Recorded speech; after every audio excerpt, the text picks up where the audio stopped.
हम जो podcast record कर रहे हैं, this is a very serious topic क्योंकि इसमें एलिगेशंस लगे हैं भारत के ऊपर। At the center of it all is 54-year-old Indian national Nikhil Gupta.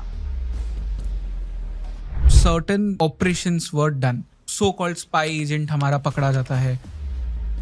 Last week he pleaded guilty to his alleged role in an assassination conspiracy. Gurpatwant Singh Pannun, ये कहा जा रहा है कि उसको मारने के लिए निखिल गुप्ता ने कुछ लोगों को हायर किया था और निखिल गुप्ता को हायर किया था कोई एक इंडियन गवर्नमेंट एम्प्लॉय की his real name is Vikas Jadhav. He is a senior field officer in RNAW।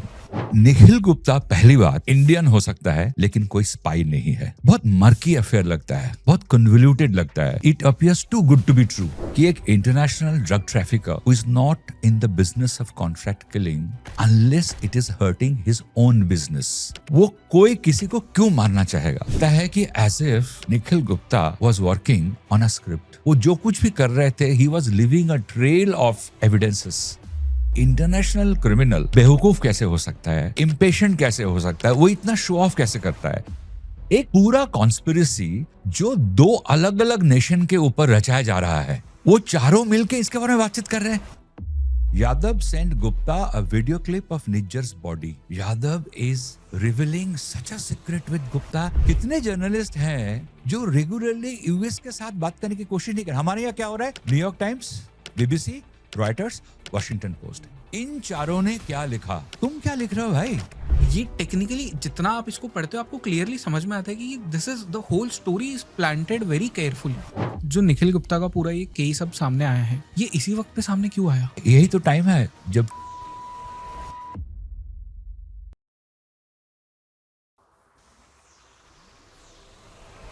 धुरंधर धस्त इस वक्त भारत में आपको हर जगह ये हेडलाइन जरूर दिखेगी। क्यों? क्योंकि ऐसा कहा जा रहा है कि अमेरिकन सॉइल पे एक भारतीय एजेंट पकड़ा गया एक असैसिनेशन करने के लिए। इस एजेंट का नाम बताया जा रहा है कि है निखिल गुप्ता। पर इस बात में कितना सच है और कितना झूठ, आज के इस पॉडकास्ट पे आपको यही जानने मिलेगा। नमस्ते, जय हिंद, मेरा नाम है जयेश गंगन और ये है द आवारा मुसाफिर शो, एक ऐसा पॉडकास्ट जहां हम बात करते हैं भारत के पास्ट, प्रेजेंट और फ्यूचर की। आज के इस पॉडकास्ट पे मेरे गेस्ट है अनिरुद्ध मित्रा जी, जो कि एक ऑथर है और एक जर्नलिस्ट है। उन्होंने एस्पियोनाज पे एक किताब भी लिखी है और वो खुद एक इन्वेस्टिगेटिव जर्नलिस्ट भी है। इस पॉडकास्ट पे हम बात कर रहे हैं, क्या निखिल गुप्ता सच में एक भारतीय एजेंट था जो कि यूएस सॉइल पे पकड़ा गया? हम इस पॉडकास्ट पे ये प्रूव करके रहेंगे कि ये बात क्यों एक सबसे बड़ा झूठ है। इस पॉडकास्ट पे आपको जानने मिलेगा कि क्यों निखिल गुप्ता की ये कहानी कंप्लीटली फेक है और यूएस के द्वारा प्लांटेड है। सो इस पॉडकास्ट को एंड तक जरूर देखिएगा, स्पेशली अगर आपको एस्पियोनाज में इंटरेस्ट है, क्योंकि ये कहानी एक असली धुरंधर की नहीं, एक नकली धुरंधर की है। ये पॉडकास्ट बेस्ड है अनिरुद्ध मित्रा सर की किताब के ऊपर जिसका नाम है द दिल्ली डायरेक्टिव, और इसमें निखिल गुप्ता के ऊपर एक कैरेक्टर भी है। So without any further ado, let's start this podcast in 3, 2, 1।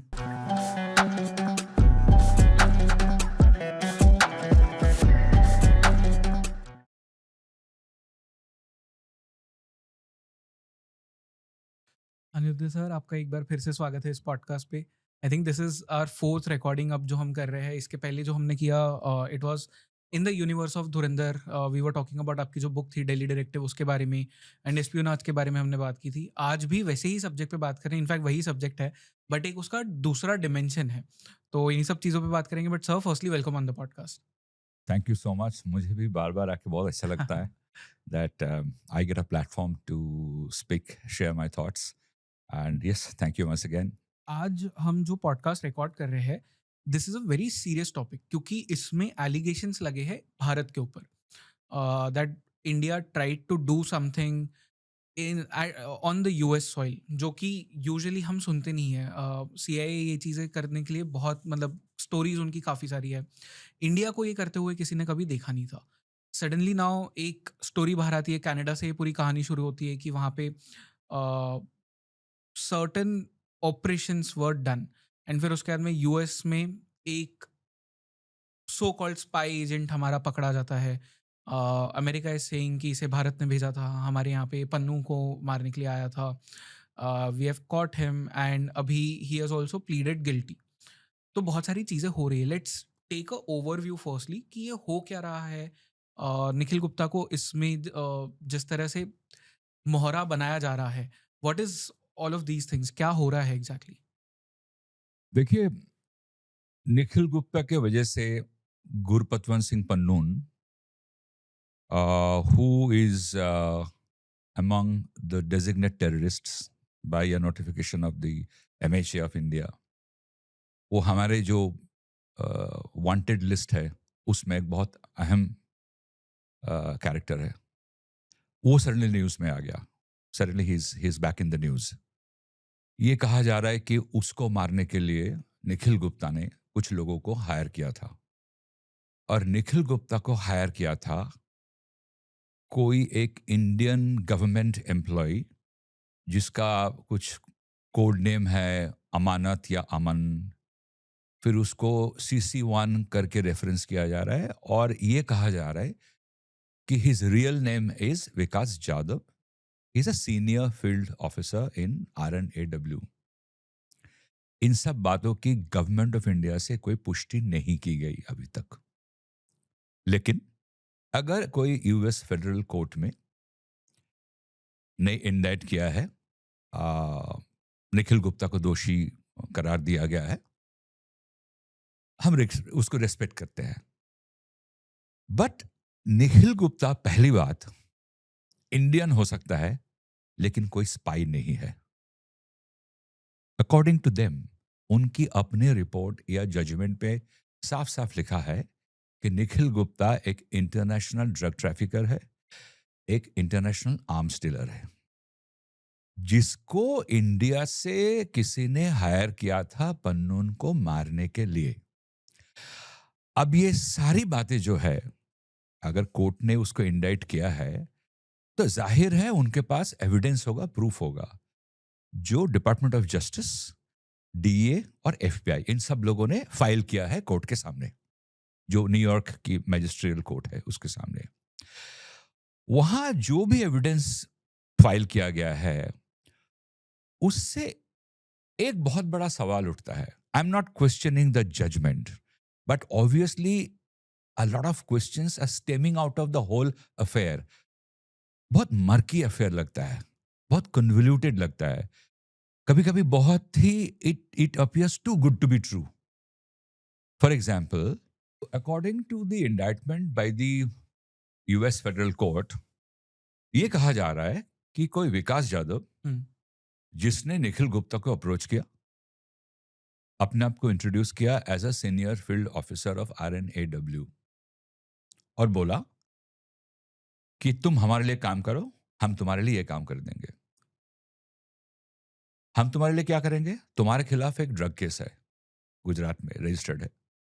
I shall have that case dropped, it will be waived off against you. उसके बदले में तुम हमारा एक काम करो कि we need to remove a person in New York, you get that hit, job done. उसको जाके आप मार दो, मरवा दो।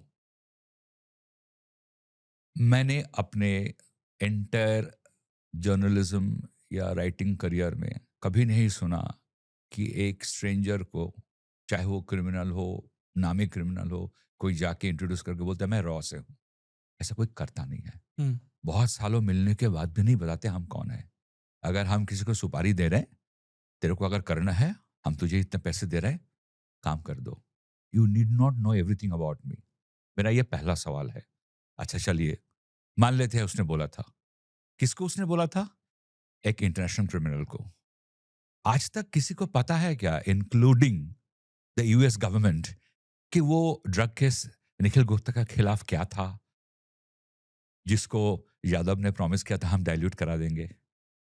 मोटिवेशन क्या था निखिल गुप्ता का कि मेरे खिलाफ एक ड्रग केस है जिसको आप वेव ऑफ करा देंगे और मैं आपका काम करूंगा अमेरिका में जाके। Now the next step, Nikhil Gupta का कॉन्टैक्ट्स है अमेरिका में। अगर वो इंटरनेशनल ड्रग डीलर है तो हम मान लेते हैं कि he was already in the raider of DEA, ठीक है, अमेरिका का। तो निखिल गुप्ता के इतने कॉन्टैक्ट्स हैं अमेरिका के कि वहां जाके वो एक पब्लिक फिगर को, गुरपतवंत सिंह पन्नून को, who is today an international figure, उसको उसका असैसिनेट करा सकता है। तो he gets in touch with somebody. जिसका रेफरेंस है इंडाइटमेंट में एस सी यू, और सी यू बोलता है मैं एक हिटमैन को लेके आता हूं, जिसका रेफरेंस है C S. Both C U and C S are happen to be working for the US government, US law enforcement agencies as undercover. मुझे ये नहीं समझ आता है कि एक international drug trafficker who is not in the business of contract killing unless it is hurting his own business, unless somebody is coming on the way of his own business, वो कोई किसी को क्यों मारना चाहेगा? और जिस मोटिवेशन की बात कर रहे हैं उस मोटिवेशन का कोई रिकॉर्ड नहीं है. सेकंड, तय होता है the money, the pay of has $100,000. तो $100,000 बढ़ जाएगा 3 आदमी के अंदर. एक इंटरनेशनल आर्म्स डीलर, उसको उसमें से कितना मिला होगा? कुछ 20-25 हजार डॉलर मिला होगा. I am presuming. उसके लिए वो एक इतना बड़ा रिस्क लेता है, और वो जिसको भी चुनता है इस काम के लिए, वो सारे खुफिया काम करते हैं अमेरिकन गवर्नमेंट के लिए. और वो जो कुछ भी करते हैं, और उसके बाद यादव उनको बताता है कि हमको बहुत सारे और लोगों को मारना है. देखो कनाडा में हमें निज्जर को मारना है. I am quoting from the order. हमको कनाडा में निज्जर को मारना है. उसके बाद जब निज्जर को कोई मारता है कनाडा में, तो उसका एक वीडियो क्लिप वो भेजते हैं गुप्ता को, और गुप्ता उसको आगे फॉरवर्ड कर देते हैं सीयू और सीएस को. Why is everybody so indiscreet in this business? That is why it is called secret service. अगर एक रॉ ऑपरेटिव को, जो गवर्नमेंट ऑफ इंडिया के लिए काम करता है, कैनेडियन सॉइल में कनाडा के ऊपर उनके किसी सिटीजन को मारना है, ये बात विकास यादव को, निखिल गुप्ता को बताने की जरूरत क्या है? क्यों बताएगा? कोई नहीं बताता है ऐसी बातें. उसने उसको एक काम सौंपा है जो यूएस में करना पड़ेगा, जो न्यूयॉर्क सिटी के अंदर किया जाएगा. मुझे पहला ये बहुत सस्पिशियस लगता है. उसके बाद गुप्ता जी जो हैं वो सबको बताते रहते हैं हमारे पास और बहुत सारे काम हैं, तुम और पैसे कमा सकते हो. ये बहुत छिछोरे लगता है. ये लगता है कुछ छोटे मोटे लड़के कुछ पैसे कमाने की, 2-4 पैसे कमाने की कोशिश कर रहे हैं, who are desperate to get a job. Right. या ये भी लगता है कि as if Nikhil Gupta was working on a script, as per a script, कि तुम ये सब करो. वो जो कुछ भी कर रहे थे, he was leaving a trail of evidences that will eventually get him implicated. तो मुझे ये नहीं समझ आता है कि एक इंटरनेशनल क्रिमिनल, मैं नहीं कह रहा हूं, अमेरिकन गवर्नमेंट कह रहा है, वो इतना बेवकूफ कैसे हो सकता है, वो इतना इम्पेशेंट कैसे हो सकता है, वो इतना शो ऑफ कैसे करता है. आई कैन अंडरस्टैंड कि लोग जब कम्युनिकेट करते हैं आज, वो जो एनक्रिप्टेड कम्युनिकेशंस होता है, कुछ डिजिटल कम्युनिकेशंस होता है, या सिक्योर्ड लाइन पे बात करते हैं, वो थोड़ा बहुत कर सकते हैं. लेकिन एक पूरा कॉन्स्पिरेसी जो 2 अलग अलग नेशन के ऊपर रचाया जा रहा है, वो चारों मिलके इसके बारे में बातचीत कर रहे हैं. हर चीज विकास बता देता है गुप्ता को, गुप्ता जाके सीयू और सीएस को बता देते हैं. तो मुझे इसी बात का एक सस्पिशन लगता है. जो देखो, I mean the former chief of raw as Dulat, उन्होंने आजकल टेलीविजन में हर जगह न्यूज में वो आ रहे हैं, वो भी ये बात कर रहे हैं कि लगता है कि गुप्ता किसी के कहने पे काम कर रहा था, as if Gupta was a trap. Gupta के पीछे कोई था जो गुप्ता को इस्तेमाल कर रहा था CC1 तक पहुंचने के लिए. सर यहाँ पे ये आप ब्रेक डाउन करना, जो एएस दुलात जी ने ये चीज़ कही कि निखिल गुप्ता के पीछे कोई था जो उसे ट्रैप करवाना चाहता था CC1 तक पहुंचाने के लिए उसमें. Now who is this person जो पीछे है? ये भारत से कोई था या भारत का कोई दुश्मन था? कौन इस्तेमाल कर रहा था? नहीं, लॉजिकली स्पीकिंग अगर निखिल गुप्ता किसी के लिए काम कर रहा था, वो अमेरिकन गवर्नमेंट के लिए काम कर रहा था. क्योंकि Nikhil Gupta by pleading guilty, या निखिल गुप्ता ने जितना भी एविडेंस छोड़ के गया है, हर जगह उसका फिंगरप्रिंट्स है, हर जगह उसके फुटप्रिंट्स है, वो सारा चीज अमेरिका के अमेरिका को हेल्प करेगा ना इन डिप्लोमेटिक नेगोशिएशंस विद इंडिया। जो भी आज मीडिया में छप रहा है, भला वो किसी सिंगल सोर्स से आ रहा है, everything is stemming out of only department of justice, FBI, American court, वहीं से सब कुछ आ रहा है। और तो कोई there is no official leak, there is no unofficial leak, there is no whistle blowing, कुछ नहीं हो रहा है। जो कुछ भी इंफॉर्मेशन सब कुछ वहीं से आ रहा है, and everything is pointing eight India का कोई स्पाई पकड़ा गया। निखिल गुप्ता कोई स्पाई इंडिया का नहीं है। निखिल गुप्ता एक इंडियन सिटीजन हो सकता है, एक इंडियन हो सकता है, एक इंडियन रेस का हो सकता है, but that's it. Nikhil Gupta जो कुछ भी कर रहा है, उससे अभी तक जो हमें जितना भी जानने को मिला है, उससे अमेरिका को फायदा होता है। तो अगर निखिल गुप्ता किसी के लिए काम कर रहा है, he will be working for the American interest, logically speaking. So ये इसको थोड़ा और ब्रेक डाउन करते हैं, क्योंकि आपके बुक में आपने असेंबली लाइन ऑपरेशंस के बारे में भी बात की है। तो अगर RNDW को ऐसा कोई ऑपरेशन कराना होता, तो वो कैसे प्लान होता और कैसे एग्जीक्यूट होता? देखिए, मेरे किताब में असेंबली लाइन की जो डिस्क्रिप्शन दिया गया है कि आपका एक टारगेट है, उस टारगेट तक पहुंचने के लिए आप कुछ 7-8 क्या बोलते हैं, कड़ियों को ढूंढते हैं। हाँ, ढूंढ लेते हैं। आप एक 7-8 कैरेक्टर्स को ढूंढते हैं, आप एक 7-8 प्लेयर्स को ढूंढते हैं, और उनका अलग अलग जॉब डिस्क्रिप्शन होता है, ठीक है। और एक दूसरे को नहीं मालूम होता कि कौन क्या कर रहा है।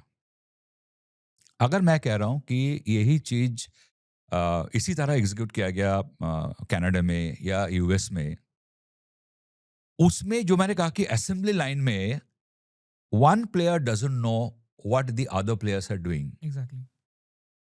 तो अगर वही रॉ पन्नून को असेंबली लाइन का पद्धति अपनाते हुए मारना चाहेगा, तो गुप्ता क्यों सारी दुनिया को सब कुछ बताएगा? Exactly, which is why I brought this point out कि अगर असेंबली लाइन ऑपरेशन ये होता, तो पर्सन ए वुडंट नो कि पर्सन बी क्या करने वाला है, पर्सन सी को पता नहीं होता पर्सन बी और ए क्या करने वाले हैं। Absolutely. They just have their own orders. That is why हमने शुरू में ये कहा कि क्यों गुप्ता सब कुछ बता देता है, क्यों यादव CC1 निखिल गुप्ता को सब कुछ बताता है, निखिल गुप्ता CU और CS को सब कुछ बताता है।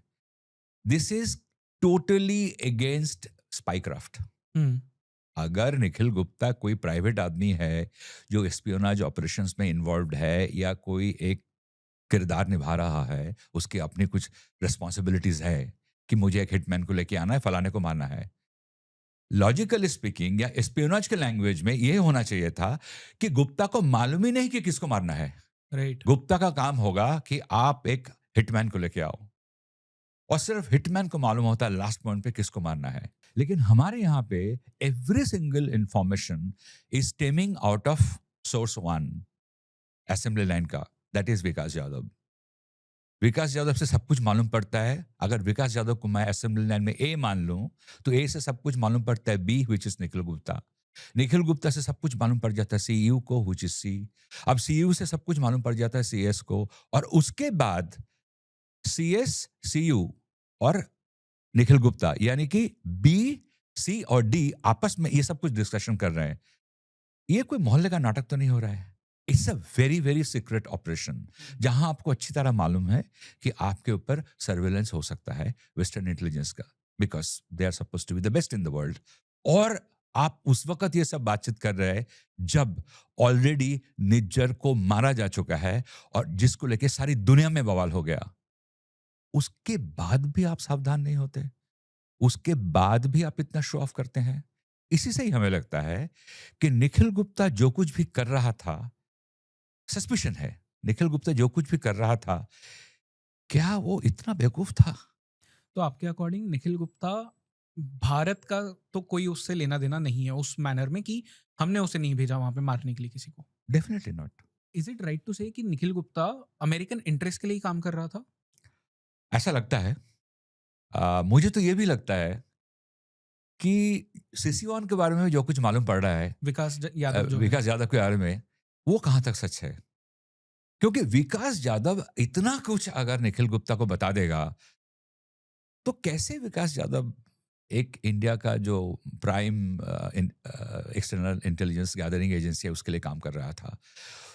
अब जो भी एविडेंस फाइल किया गया कोर्ट के सामने, आप उसमें देखेंगे गुप्ता सीयू और सीएस के बीच में जो बातचीत हुआ है, but there is not much evidence available between what transpired. There was not much evidence available on what transpired between Gupta and Yadav. हम्म। क्यों? क्योंकि हो सकता है गुप्ता ही था। यादव अपने आप सेफ प्ले करेगा, यादव को मालूम है कहां तक बोलना है कहां तक नहीं बोलना है। लेकिन अगर गुप्ता सब कुछ शेयर कर रहा था सीयू और सीएस के साथ, तो लगता है, शक यह होता है कि गुप्ता का शायद कोई एक हिडन एजेंडा था, कोई एक पर्पस था। हम्म। क्योंकि एक इंटरनेशनल ड्रग डीलर होते हुए, इंटरनेशनल क्रिमिनल होते हुए, वो जिन लोगों को चुनता है, they are all working for American government. All this appears too much of a coincidence. Hmm. इसलिए बार बार ये लगता है कि क्या निखिल गुप्ता इतना स्लॉपी हो सकता है, क्या निखिल गुप्ता इतना नाइव हो सकता है, इतना इनोसेंट हो सकता है कि जो एक इंटरनेशनल असैसिनेशन की जिम्मेदारी लेता है, वो पूरी दुनिया में जाके सबके साथ बातचीत करता है। तो स्पाई क्राफ्ट में जिस तरह ऑपरेशंस होता है, उसके साथ ये मैच नहीं करता है। I want to underline the fact that I'm not questioning what has been filed in the US court of law, but it all appears very one-sided. ऊपर से Gupta has now pleaded guilty. अब कोई trial भी नहीं होगा, कोई cross examination नहीं होगा, there will be no public witness. So everything seems to be happening very hush hush. If there is a deal between Gupta and the Americans, I mean, आप देखिए ना, जो एस दुलत ने भी जिनका जिक्र किया था, that there is too much resemblance with what happened with Headley post 2611 operation. उसमें भी he was apparently working for the FBI, he was an informant for them. जिस वजह से शायद हमारे यहाँ से जो स्लूथ्स गए थे, इन्वेस्टिगेटर्स जो वहां गए थे उसको एग्जामिन करने के लिए, उनको कभी हेडली से मिलने नहीं दिया गया। उनके साथ एक वीडियो कॉन्फ्रेंसिंग हुआ था जहां हमारे लोगों को मालूम ही नहीं। और खाली वो बात नहीं, जो हमारे लोग गए थे उनका जो क्वेश्चनर था, वो क्वेश्चनर की कॉपी पहले हेडली को दे दिया गया था। तो उसको तो घर का दामाद जैसे ट्रीटमेंट मिल रहा था। तो वो लोग चाहते थे कि हेडली को हमारे कस्टडी में ले लो, because Headley knows too much. तो ये इसके बारे में थोड़ा और ज़्यादा बात जी। करते हैं, बिकॉज डेविड हेडली के बारे में ये इन्फॉर्मेशन लोगों के पास नहीं है कि he was also an FBI informant in that manner. So क्योंकि धुरंधर भी जब लोगों ने फिल्म देखी, उसमें डेविड हेडली को दिखाया जाता है, ये बताया जाता है कि आईएसआई के साथ में वो मिला हुआ है, वो एक टेररिस्ट ऑर्गेनाइजेशन के साथ में मिला हुआ है। ओपन सोर्स इन्फॉर्मेशन ये है कि वो मुंबई आया था, वो पूरा सब कुछ स्कैन करके गया था, यहाँ से फोटोज लेके गया था। नोबडी न्यू कि ये एक्चुअली अमेरिकन इंटरेस्ट के लिए भी काम कर रहा था। ये एग्जैक्टली, क्या वाज अ कहानी डबल है? एजेंट। ये बताना सर, ये क्या कहानी है?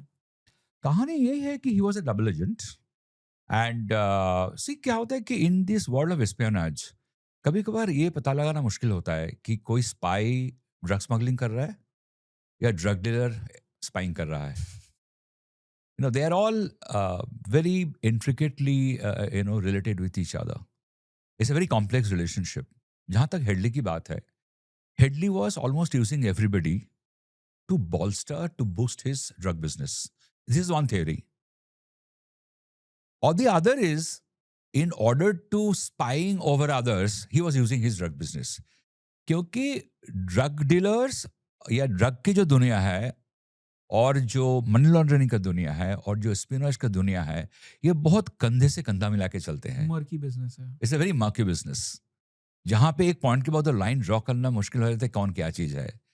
तो 2611 के बाद जैसा ही हेडली का नाम बाहर आ गया, immediately Headley was arrested and he was put behind the bars. उसको कहाँ क्या रखा गया, आज वो कहाँ है, none of us know. It's because Headley knew too much. अगर हम कहें निखिल गुप्ता का भी वही कहानी है कि आप निखिल गुप्ता को अपनी कस्टडी में ले लो, ताकि निखिल गुप्ता को बात करने की कोई मौका ही नहीं मिले, because Nikhil Gupta is somebody who can blow the whistle. हमें ये बात नहीं समझ आता है कि जब पन्नून के ऊपर अटैक फेल हो गया और अमेरिकन गवर्नमेंट को मालूम हो गया, निखिल गुप्ता इंडिया से प्राग गया क्यों? क्यों जाना चाहेगा वो? राइट। हाँ, ये कहा जा रहा है इन द इंडाइटमेंट डॉक्यूमेंट कि वहाँ वो गए थे एज ए टूरिस्ट, वहाँ जाके वो कुछ ट्रेडिंग के सिलसिले में गए थे, ऐसे सभी लोग कहते हैं। These are all very clichéd answers. सवाल इसलिए खड़ा हो रहा है कि निखिल गुप्ता का जो आचरण है, जो बिहेवियर है, all his movements, everything, it is suiting the American interest a bit too much, unless we say, oh, it's all a coincidence. And it was a very clumsy operation by RNAW. Then I don't have anything to say. But sir ये जो निखिल गुप्ता का पूरा ये case अब सामने आया है, ये इसी वक्त पे सामने क्यों आया? हो सकता है यही तो टाइम है जब ट्रेड डील लेके इतना कुछ हो रहा है। एग्जैक्टली। आप मेरे को बताइए, पहले प्रेसिडेंट ट्रंप ने सीजफायर की बात करना शुरू किया, हम लोगों ने कभी एक्नॉलेज नहीं किया कि it was the American president who initiated the ceasefire or who made it happen, who Yeah. got it done. या जो वो कुछ 28, 29 या 30 बार शायद अब तक क्लेम कर चुके हैं, हमने उसको कभी एक्नॉलेज नहीं किया। हमने यहाँ तक कह दिया कि जो भी अंडरस्टैंडिंग था, जो भी डिस्कशन हुआ था, it was only between army to army, जिसमें कोई हेड ऑफ स्टेट इन्वॉल्व नहीं था। तो हमने तो डिनाई कर ही दिया ना, लेकिन वो बोलते गए। उस वक्त उनका एक इंटरेस्ट था ये दिखाना कि दुनिया में मैंने कितनी पीस नेगोशिएशन किया, क्योंकि उनको नोबेल पीस प्राइज चाहिए था। उसके बाद उन्होंने बोला कि मैंने पाकिस्तान और इंडिया को डरा दिया, I threatened them with trade tariffs. इसलिए उन्होंने सीजफायर सीजफायर करने के लिए एग्री कर गए, वो राजी हो गए सीजफायर करने के लिए। तो अमेरिका के इंटरेस्ट में बार बार दिख रहा है। फिर अमेरिका एक दिन अचानक जो है, जैसे ही हमारे साथ ईयू का, यूरोपियन यूनियन के साथ हम लोग का ट्रेड डील साइन हुआ, इमीडिएटली अमेरिका ने कहा कि 50% टैरिफ को अभी 18% कर दिया गया है। और वो इसलिए किया गया है कि India has promised to stop buying oil from Russia. हमारे तरफ से उस बात का आज तक पुष्टि नहीं हुआ। And also I want two point out here, क्योंकि टाइम्स ऑफ इंडिया का जनवरी में एक रिपोर्ट आया था in which they had mentioned कि भारत ने रशिया से ऑयल लेना कम कर दिया है, पर उसका रीजन वाज प्राइसिंग। उसका रीजन कभी ये नहीं था। एब्सोल्युटली। जैसा कि मैं बोला कि पहले आपने सीजफायर की बात की, दाल नहीं गली कोई, गवर्नमेंट ऑफ इंडिया ने कभी एक्नॉलेज नहीं किया। उसके बाद आपने रशियन ऑयल की बात किया। आप कुछ ना कुछ इस्तेमाल करते जा रहे हैं हमारे खिलाफ, ताकि हमारे ऊपर प्रेशर क्रिएट किया जाए। क्योंकि क्या हो रहा है, देखिए, अमेरिका से वही एक्शन लिया जा रहा है जो हमारे ऑपोजिशन के लिए या जो हमारे गवर्नमेंट के स्टॉन्च क्रिटिक्स है, उनके लिए एक फॉर्डर के रूप से काम कर रहा है। कि उनको बहुत सारा मटेरियल मिल रहा है, चाहे पार्लियामेंट हो या आउटसाइड पार्लियामेंट, बात करने के लिए, सरकार को सरकार के खिलाफ उछालने के लिए। वो बहुत बहुत प्लान के साथ वाशिंगटन से ये बार बार होता है।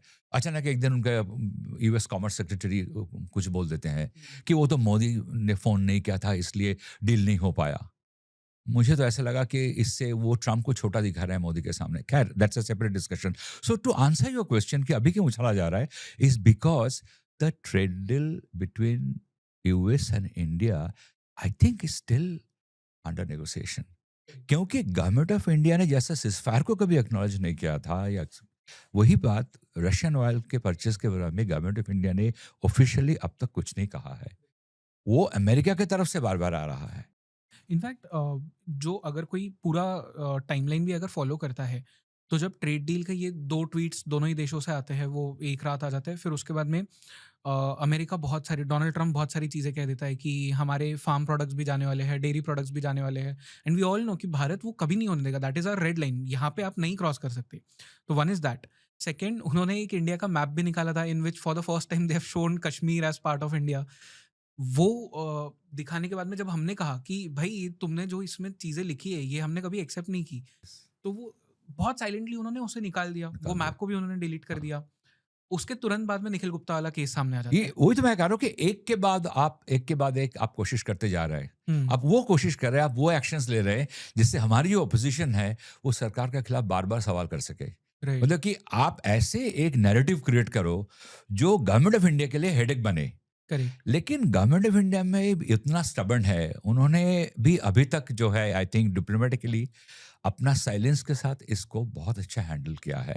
और निखिल गुप्ता के केस में भी हमें वैसा ही लगता है कि निखिल गुप्ता के साथ हमारा कोई लेना देना नहीं है, हम्म, तो इसलिए हम निखिल गुप्ता के बारे में हम क्यों बात करेंगे, अनलेस जब उनकी सेंटेंसिंग होगा, हमें सारे कोर्ट के डॉक्यूमेंट्स मिले, तब हम देखेंगे, then will do an analysis of it. अभी तक हमारे हाथ जो डॉक्यूमेंट हासिल हुआ है, उससे शक यही होता है कि निखिल गुप्ता शायद किसी के कहने पे इतने सारे प्रूफ और एविडेंस अपने ही खिलाफ छोड़ता जा रहा था। इनफैक्ट आई रिमेम्बर ओबामा, जो एक्स प्रेसिडेंट है अमेरिका के, उनका एक स्पीच था या कोई टॉक था जिसमें उन्होंने एक बहुत इंटरेस्टिंग चीज़ कही थी, विच वॉज कि you start pumping out garbage in a country's street corner and you wait till the people pick it up, and वहां से फिर आप बस, आपको कुछ नहीं करना, आपने वो गार्बेज एक बार वहां तक पहुंचा दिया, लोगों ने उठा लिया, वो गवर्नमेंट गिरने में ज्यादा टाइम नहीं लगता है, and we are seeing that happen यहाँ पे भी। एब्सोल्युटली। आप सिंपल चीज देखिए ना कि निखिल गुप्ता जो हमारे इंडियन इंटेलिजेंस एजेंसीज का कोई नहीं है, कोई लेना देना नहीं है, ऊपर से वो क्रिमिनल है। इंडिया नहीं कह रहा, अमेरिका कह रहा है। वो क्रिमिनल गिल्टी प्लीड करता है अमेरिकन कोर्ट के सामने, हमारे यहाँ लोगों की चेस्ट थंपिंग शुरू हो जाता है। हमारे बहुत सारे पॉलिटिशियंस ऐसे हैं जो इसको इंडिया का बहुत बड़ा हार कह रहे हैं। हेडलाइंस तो यही कह किस रही है लिए? कि धुरंधर फेल्ड। हाँ एग्जैक्टली, किस लिए? कोई कोई मत, ना तो निखिल गुप्ता का धुरंधर के साथ कोई कनेक्शन है। निखिल गुप्ता, अगर मैं ये मान लेता कोई एक स्पाई है जो गवर्नमेंट ऑफ इंडिया के लिए काम कर रहा है, जो गवर्नमेंट ऑफ इंडिया का एम्प्लॉय है, और वो जाके ही pleads guilty, I can understand there is some logic behind interpreting this as a loss of face for us. लेकिन गवर्नमेंट ऑफ इंडिया के लिए काम कर रहा है निखिल गुप्ता, या गवर्नमेंट के कहने पे, ये तो खुद अमेरिकन ने भी नहीं कहा है। उन्होंने कहा है CC1 ने निखिल गुप्ता को ये असाइनमेंट सौंपा था, और CC1 के बारे में ज्यादा कुछ बोला नहीं गया। CC1 के बारे में भी जो कुछ जानने को मिल रहा है, उसमें भी मतलब कि स्पाई क्राफ्ट के साथ उसका खास कंपेटेबिलिटी नहीं है कि वो CRPF का था, उससे वो रॉ के अंदर आ गया था, रॉ में आके वो जिस रैंक में पहुंच गया, which is equivalent to a deputy commissioner of police rank in India, which is like a deputy secretary, or at least an ACP rank, या DSP rank. उसने जो कुछ भी किया, उससे नहीं लगता है कि कोई रॉ का ट्रेंड इंटेलिजेंस ऑफिशियल इतना ओपनली बात कर सकता है अपनी फ्यूचर प्लानिंग, कोई इंटरनेशनल असैसिनेशन की प्लानिंग है, प्लॉटिंग है, उसको सबके साथ शेयर कर रहा है। हो ही नहीं सकता ये बात, इट इज इम्पॉसिबल। इनफैक्ट ये जो निखिल गुप्ता भी है, इनकी फैमिली ने भी ये क्लेम किया कि उन्होंने जो गिल्टी प्लीड किया है, इट इज़ नॉट बिकॉज कि ही इज़ गिल्टी और समथिंग। उन्होंने गिल्टी प्लीड इसलिए किया है क्योंकि वो एक रिस्क मैनेजमेंट स्ट्रैटेजी है, उनके पास में इनफ फंड्स नहीं है to fight that case over a long time. It happens many times in US कि वो ट्रायल बहुत लंबा हो जाता है, उसमें बहुत खर्चा होता है, maybe he won't be able to handle it, that is why he pleaded guilty. It can be a possibility. देखिए, उन जहां तक उनकी फैमिली की बात है, with due respect to the family, I don't know what they must be going through, लेकिन उसके फैमिली भी वही कहेंगे जो निखिल गुप्ता उनको बोलेंगे कि तुम ये बोलो, या निखिल गुप्ता ने उनको कुछ बोला होगा कि मैंने इसलिए गिल्टी प्लीड किया क्योंकि देखो हम इसको इतना हैंडल नहीं कर पाएंगे, ये नहीं। आई मीन, जो आदमी कुछ 20-25 हजार डॉलर के लिए, विच आई एम प्रिज्यूमिंग, इतना बड़ा रिस्क लेगा, तो वो कैसे यूएस में एक लंबा ट्रायल को अफोर्ड कर पाएगा? तो नहीं कर पाएगा, उसने वो कहा होगा। And he has pleaded guilty. उन्होंने वो कोऑपरेटिव विटनेस के लिए तो अभी तक हाँ नहीं कही है, विच इज लाइक कि उसमें भी फर्क है, लोगों को ये भी नहीं पता है कि कोऑपरेटिव विटनेस और प्लीडिंग गिल्टी में भी डिफरेंस होता है। सो ये टेक्निकली जितना आप इसको पढ़ते हो, आपको क्लियरली समझ में आता है कि this is the whole story is planted very carefully. That is what I'm trying to say. That is what I'm trying to suspect. Ki, see, he has not turned an approver, right? He has Correct. pleaded guilty हाँ, on all the 3 counts. Ki, murder for hire, conspiring to murder for hire, and conspiring to launder money. 3 count पे जो ये felony है, इसके ऊपर उनका वो कुछ कह रहे 35-40 साल का सेंटेंसिंग हो, जो कुछ भी होगा। लेकिन अगर रीजन ये है that he cannot afford such a long trial, and that's the reason he has pleaded guilty. So obviously, what is left is now only the sentencing part. Hmm, But it only corroborates our suspicion earlier that if we had इतना, अगर हम कह रहे हैं कि he has left a trail of evidence against him, तो guilty plead ना करते ना. करेक्ट. अगर वो इंडियन स्पाई होते, he would have asked government of India, government of India could have gone. आप मेरे को बताइए, इसके पहले कुलभूषण जाधव का केस हुआ. कुलभूषण जाधव तो हमारा स्पाई नहीं था, हमने तो कभी माना नहीं उसको. हम्म, वो काम करता था इंडियन नेवी में, वहां से छोड़ के अपना कुछ करने लगा था. पाकिस्तान ने बोला वो एक स्पाई है. हम्म, हमने जाके इंटरनेशनल कोर्ट ऑफ जस्टिस में उसके लिए लड़ा ना. उसके खिलाफ जो डेथ सेंटेंस था उस पे हमने स्टे लाया. तो हम क्यों निखिल गुप्ता के साथ ऐसा नहीं कर सकते थे? करेक्ट. हाँ. हम कर सकते थे ना. तो कहने का मतलब यह है कि अगर कुलभूषण जाधव के केसेस को हम स्टडी करें और निखिल गुप्ता के केसेस हम स्टडी करें, हमें निखिल गुप्ता के ऊपर ज्यादा शक होता है. Just because he is so sloppy, he is so naive, just because he showing off. मगर अगर आप इंडictment डॉक्यूमेंट को भी देखें शुरू से लेकर आखिर तक, एवरी सिंगल पैराग्राफ, उनकी जितनी एक्टिविटीज, उनकी जितनी टेलीफोन कम्युनिकेशन सबके साथ हुआ, उसके ऊपर एक क्वेश्चन मार्क लग जाता है कि एक इंटरनेशनल क्रिमिनल, उसका कुछ तो अपना एजुकेशन होगा ना. क्राइम करने के लिए कितना बड़ा धुरंधर बनना पड़ता है. He has experiences, he knows how to deal with people. Why is it that he is revealing everything to everybody? It doesn't fall in place. I mean, we can always go through that what had happened. For example, आप वो कह रहे कि $15,000 is an evidence जो advance में पे किया गया था. उसके आपका मनी ट्रांसफर का प्रूफ आपके साथ है. बट मैं ये बोल रहा हूं कि, और अगेन इसमें 3 आदमी इन्वॉल्व है. गुप्ता इज इन्वॉल्व, उसके आगे जो आदमी हिटमैन को लेके आया वो इन्वॉल्व है, और जो हिटमैन आया वो इन्वॉल्व है. उसमें हम लोग देख रहे हैं नेगोशिएशन चल रहा है. हिटमैन बोल रहा है क्या काम होने से पहले हमको $25,000 एडवांस मिल सकता है as per the indictment document. This sounds like appears like cinema, कि कोई छिछोरे कुछ लोग हैं, छोटे मोटे क्रिमिनल है, वो कुछ एडवांस मिल जाएगा क्या. इस किस्म के ऑपरेशंस में ना sometimes millions of dollars involve होता है. उसमें कोई $15,000 का एडवांस या $25,000 का एडवांस लेके नेगोशिएशंस एक तो होता नहीं है. दूसरी बात है ये कि उसको जो हिटमैन है वो और उसको बोला जा रहा है कि नहीं अभी एडवांस नहीं मिल सकता है, पहले काम हो जाएगा उसके बाद एडवांस मिलेगा. राइट. वो एडवांस के बगैर कभी ये काम कर भी नहीं सकता है. You never do the job. और दूसरी बात और एक यह है कि if both of this people which according to American government they were working for government of America, what is the guarantee that they were not using Gupta also? They knew how to trap Gupta, कि गुप्ता से हम ये बुलवा सकते हैं. हम्म, तो once again the question arises कि क्या गुप्ता इतना बड़ा बेवकूफ था? क्योंकि after all they were selected by Gupta only, correct. at least the first one who Gupta contacted. Why Gupta contacted him? Because Gupta knew him. Gupta might have not known कि वो एक अंडरकवर था. हम्म, बट क्या गुप्ता इतना बड़ा काम के लिए सारा इंफॉर्मेशन उसके साथ शेयर करता?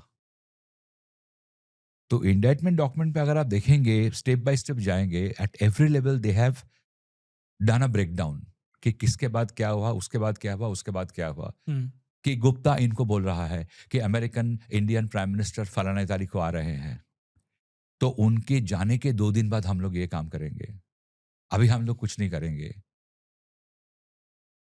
ये असंभव लगता है कि CC1 को गुप्ता को ये बोलने की जरूरत क्या था, और अगर गुप्ता को ये बोलने की जरूरत क्या था, गुप्ता को CEO या CS को बोलने की जरूरत क्या था.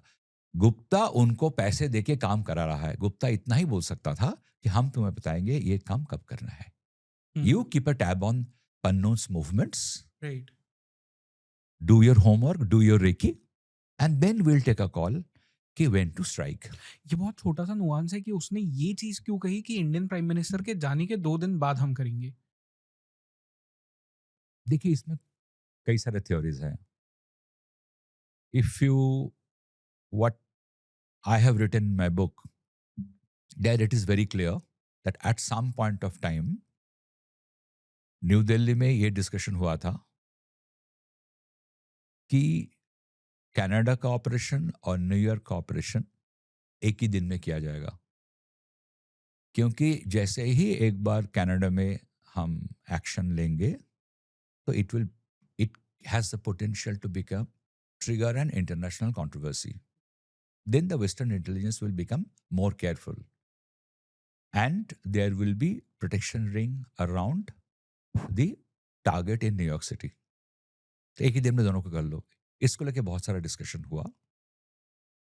At that point of time India का जो ऑपरेटिव अमेरिका में था, वहां से काम कर रहा था, it is a woman operative. Her name was Mridula Swami. जो आपके बुक में आपने लिखा. हाँ, तो मृदुला स्वामी ने शुरू से ऑब्जेक्शन रखा कि हमें अमेरिकन सॉइल में एक अमेरिकन सिटीजन को नहीं मारना चाहिए. सीआईए को ऑलरेडी मालूम है कि गवर्नमेंट ऑफ इंडिया से कुछ इस किस्म के काम हो रहा है. बहुत सारे अननोन गनमैन ने बहुत सारे लोगों को इधर उधर मारा है, एंड स्पेशली अगर कनाडा में कुछ हो जाएगा तो there will be a huge repercussion. तो आप सोचिए अगर यूएस सॉइल में आप ऐसा कुछ करेंगे तो क्या होगा. After a point of time Mridula's point was taken note of. तो बोलेगा ठीक है, let's look for the right opportunity.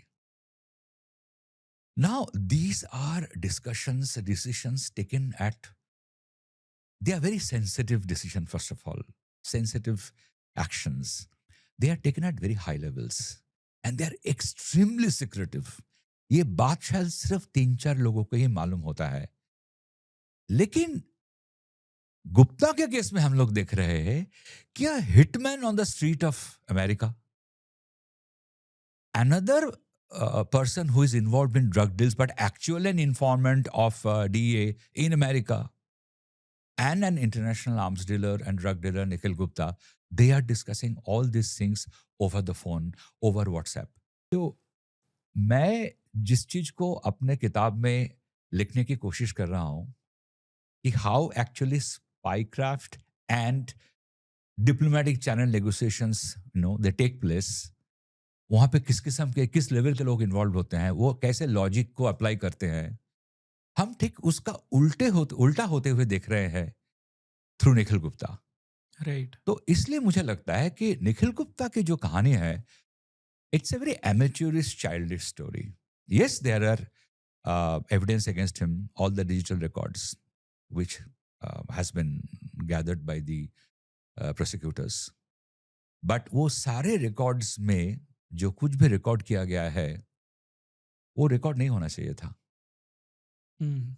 फिर सीक्रेट क्या हुआ? If Correct. everything is being revealed to everybody, then why do you call it a secret service? And I don't think कि मतलब दुनिया की कोई भी सीक्रेट सर्विस इतनी फूलिश होगी कि इस तरह का डिसीजन लेगी जहाँ पे सब कुछ आपके पास में प्रूफ हो सके. Precisely. तो what Because is the you were point living a trail of, I mean, मुझे एक बहुत I will take 2 minutes, एक बहुत पुराना कहानी याद आ गया. 1971 में India was shaken by a sensational incident. R.S. Nagarwala, a military intelligence operative, state bank से 60 लाख रुपया लेके फरार हो गए थे. एलिजिडली उन्होंने मिसेस इंदिरा गांधी का आवाज नकल करके बोला था बांग्लादेश ऑपरेशन के लिए पैसा चाहिए, और वो पैसा स्टेट बैंक ने उनको दिया था और वो गायब हो गए. नेचुरली शाम तक जो है ये बात लीक हो गया, एंड देयर वाज तूफान मच गया था एकदम कि क्या हो गया ये. By night, Mr. Nagarwala was caught with the entire money in a Parsi dharamshala somewhere in Delhi. तो जब दिल्ली पुलिस उनको ढूंढने में लगा हुआ था, नागरवाला अलग अलग पॉइंट पे, लोकेशन पे एविडेंस छोड़ते हुए जा रहे थे. उन्होंने पूरी दुनिया को दिखा दिया था कि I am carrying 60 lakh of cash with me. और उन्होंने एक लास्ट पॉइंट पे बोला था कि मैं एक पारसी धर्मशाला में दिल्ली गेट में ठहरा हुआ हूं और कल सुबह वहाँ टैक्सी भेज देना, मेरे को रानीखेत जाना है। तो जिस टैक्सी स्टैंड को जनपथ होटल के बाहर वो टैक्सी बुक करते वक़्त बोल के गए थे, दिल्ली पुलिस वहाँ पहुँची और उनको पता चला कि वो एक कोई पारसी धर्मशाला दिल्ली गेट में ठहरे हुए हैं। दिल्ली पुलिस वहाँ पहुँचे, कैश के साथ पकड़े गए वो। अभी नगरवाला ऐसा क्यों कर रहे थे? Why he left a trail of evidence? Because वो चाहते थे मैं जितना जल्दी हो सके पकड़ा जाऊँ। I was on a secret mission. Something had gone wrong in between, जिसके बारे में मुझे मालूम नहीं क्यों, क्या हुआ, कैसे हुआ, क्यों हुआ। I don't want to be known as a fraud who has defrauded a bank. I don't want to be known as a con man जो 60 लाख रुपया लेके भाग गया। उनको प्रॉमिस किया गया था कि आप बैंक से ये पैसा लेके आओ और हमें बताना, हम बता देंगे आपको किसको पैसे देना है। जो हुआ नहीं। वो अचानक ही failed, he was left stranded in the middle of a street in Delhi with 60 lakh cash. अब वो क्या करे?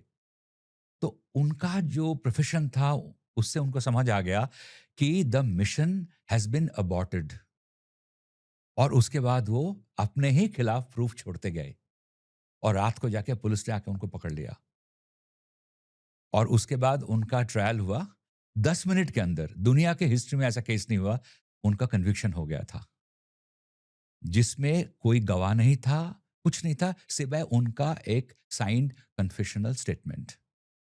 मुझे एक अजीब सा पैरेलल दिखता है गुप्ता के केस में, व्हेन गुप्ता प्लीड्स गिल्टी, कि गुप्ता भी नगरवाला जैसा अपने खिलाफ बहुत सारे एविडेंस छोड़ते गए, एज इफ मैं दोनों में कंपेयर नहीं कर रहा हूं अबाउट देयर एक्शंस, बट मुझे पैरेलल कहाँ दिखता है कि गुप्ता भी बहुत सारे एविडेंस छोड़ते गए अपने ही खिलाफ, ताकि जल्द से जल्द या कोई दिन वो पकड़ा जाए, या अगर वो पकड़े गए तो दोषी उन्हीं को ही माना जाए, किसी और को जिम्मेदारी लेने की जरूरत नहीं है। दो चीज मैं यहाँ पे पूछना चाहता हूँ। आपने कहा कि नागरवाला वाली जो स्टोरी है और गुप्ता की जो कहानी है, इसमें आपको पैरेलल्स दिख रहे हैं, इन द सेंस कि दोनों ही जगह पे वो दोनों जानबूझ के सबूत छोड़ रहे थे, एक ट्रेल छोड़ रहे थे। वन थिंग, किसे बचाने के लिए। सेकंड थिंग, क्या ये भी ऑपरेशन गॉन रॉन्ग था? कुड बी, क्योंकि नागरवाला किसी को बचा रहा था, खुद को बचा रहा था। हो सकता है किसी और को भी बचा रहे थे, जिसकी जानकारी, जिसका खुलासा कभी हुआ नहीं शायद। गुप्ता के केस में ऐसा लगता है कि गुप्ता जो अपने ही खिलाफ एविडेंस छोड़ रहा था, वो शायद किसी के कहने पर, वो चाहता था कि मैं जो कुछ भी करूं, इट्स लाइक अ ट्रैप जिसमें सीसी1 फंस जाना चाहिए। हम्म। उसका टारगेट था कि मेरा जो कुछ भी मैं कर रहा हूं वो सीसी1 के कहने पे कर रहा हूं, जिससे लगता है कि कुछ लोगों के टारगेट एक्चुअली सीसी1 था, जो गुप्ता के जरिए सीसी1 तक पहुंचना चाहते थे, जो गुप्ता को इस्तेमाल करते हुए सीसी1 को ट्रैप करना चाहते थे। क्योंकि प्लानिंग या प्लॉटिंग इनिशिएट कहां से हुआ था? सीसी1 से हुआ था ना। सीसी1 ने ही गुप्ता को कांटेक्ट करते हुए बोला था, आपके खिलाफ जो ड्रग केस है उसको मैं ड्रॉप करवा दूंगा, आप हमारा ये असैसिनेशन यूएस में करवा दो। तो असली गुनहगार कौन हुआ? प्लॉटर कौन हुआ? स्कीमर कौन हुआ? सीसी1। अगर ये सच भी हुआ होगा, इफ मैं ये मान लूं कि something like this actually transpired between CC one, Yadav and Gupta, उसके बाद अगर एक इंटरनेशनल क्रिमिनल होते हुए भी गुप्ता ने जाके पूरी दुनिया को बता दी कि हमें ये भी करना है, हमें वो भी करना है, हमने ये भी किया है, हम वो भी करेंगे, तो लगता है कि गुप्ता एक जाल बिछा रहा था जिसमें सीसी1 फंस जाए। क्योंकि गुप्ता जितने चीजों को एडमिट करता जाएगा, it will always imply that everything he did at the behest of CC1. Yadav के कहने पे गुप्ता ने ये सारा काम किया, और गुप्ता के कहने पे सीयू और सीएस काम कर रहा था, लेकिन वो तो अमेरिका के एजेंट थे। वो तो अंडरकवर थे, वो उनको बचना ही था। तो आप देखिए जो कुछ भी गुप्ता कह रहा है उसमें सीयू या सीएस को कुछ नहीं होने वाला है, उसमें जो कुछ भी होगा वो सीसी वन के लिए होगा। राइट। सो इसलिए लगता है कि गुप्ता एक स्क्रिप्ट के हिसाब से काम कर रहा था जिसमें सीसी वन फंस जाए। सो यहाँ पे 2-3 चीज़ें हो सकती है। एक तो ये कि निखिल गुप्ता एक यूएस प्लांटेड एसेट है, जो जिसके थ्रू ये स्क्रिप्ट पूरी रचाई जा रही है और पूरा हमारा enact हो रहा सस्पिशन है। ये कहता है, और खाली मेरा नहीं, बहुत सारे दिग्गजों की सस्पिशन जो है वो ये कहता है, including the former chief of raw as दौलत। एंड सेकंड चीज़ ये हो सकती है कि of course it is an operation gone wrong, जो कि मुझे नहीं लगता कि दुनिया की, भारत क्या दुनिया की कोई भी आईएसआई या कोई भी हम ले लीजिए, इतनी फुलिश नहीं होगा कोई कि जो बिल्कुल नहीं। इस तरह से सबूत छोड़ के खुद बता दे कि हमने किया है। सो इसीलिए वो जो काटा है वो पहले स्टोरी की तरफ ज़्यादा जाता है। बट सर एक और चीज़ के बारे में मैं बात करना चाहता हूँ। इंडियन गवर्नमेंट ने तो इसे एक रोग ऑपरेशन कह दिया, अनऑथोराइज्ड ऑपरेशन था, हमारा कोई लेना देना नहीं है इसमें, बाय द टॉप ब्रास जो भी है। नाउ यूएस इंडिक्टमेंट जो है वो क्लेम करता है कि यादव ने गुप्ता को सर्विलेंस फोटोज प्रोवाइड किए, पन्नून के घर के, एड्रेस दिया, एक सिक्योर कम्युनिकेशन पूरा सेटअप वहां पे किया गया था। ये इंडिक्टमेंट कहाँ से आ रहा है, इसमें आपने और क्या क्या पढ़ा which points out to certain things जो कि सेंस नहीं बनाता, या क्या ऐसी इंटरेस्टिंग चीजें हैं इसके अंदर? हाँ, ये आपने सही कहा कि सिंक नहीं होता है। तो एक काम करते हैं, हम जो ये सील्ड सुपरसीडिंग इंडाइटमेंट है, इसको मैं थोड़ा सा शुरू से कुछ सर्टेन पैराग्राफ्स में आपका नजर डालना चाहता हूँ। श्योर। तो आप देखिए आप इसको कैसे इस्तेमाल करना चाहते हैं। इस ऑर्डर के पैराग्राफ 4 में ये कहा जा रहा है, Gupta contacted an individual whom Gupta believed to be a criminal associate, but who was in fact a confidential source working with the US law enforcement bracket में CS. The CS introduced Gupta to a purported hitman who was in fact an undercover US law enforcement officer, जिसका उन्होंने reference दिया है as UC. Yadav agreed to pay UC $100,000. $15,000 was delivered in Manhattan as advance payment. Unquote. Let us pause here. Gupta is described as an international narcotics and arms dealer. Fine. But then you are told that the very first person he contacted in America was a DEA confidential source. Okay. Immediately he is inside US law enforcement network. What are the chances? An international drug trafficker sitting in India wants a hitman in America and directly lands in a DEA trap.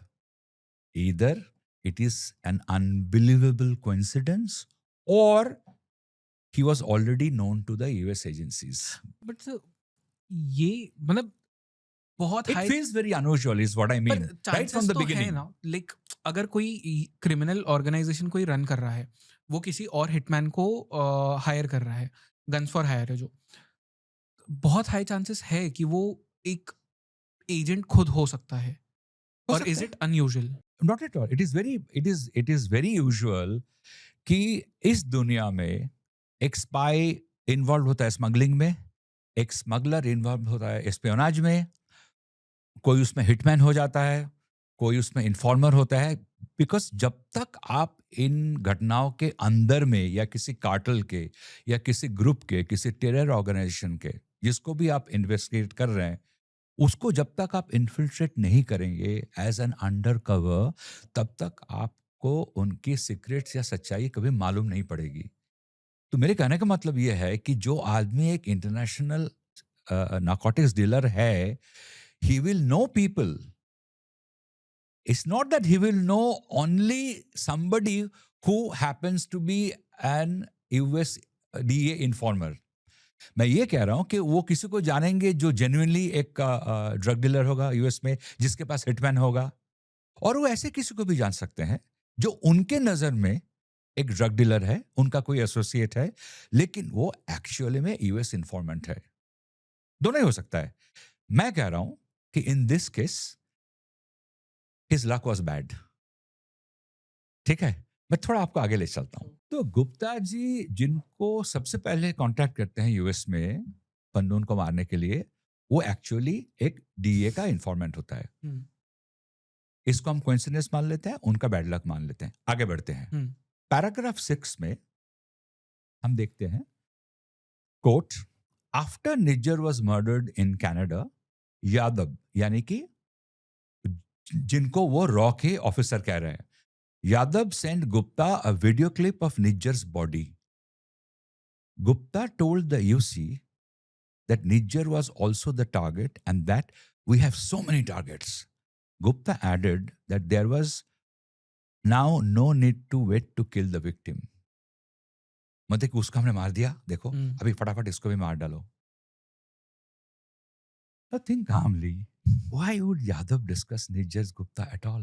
हाँ, ये इसका तो कोई sense ही नहीं बनता। What operational benefit does Yadav get from this? Yadav is revealing such a secret with Gupta जिसके साथ गुप्ता का कोई लेना देना नहीं है। हाँ, यादव का लेना देना हो सकता है, करेक्ट, लेकिन गुप्ता का कोई लेना देना नहीं है। क्योंकि नहीं वो है। वहां पे इन्वॉल्व नहीं था। इतना बड़ा सेंसिटिव इंफॉर्मेशन यादव गुप्ता के साथ क्यों शेयर करेगा?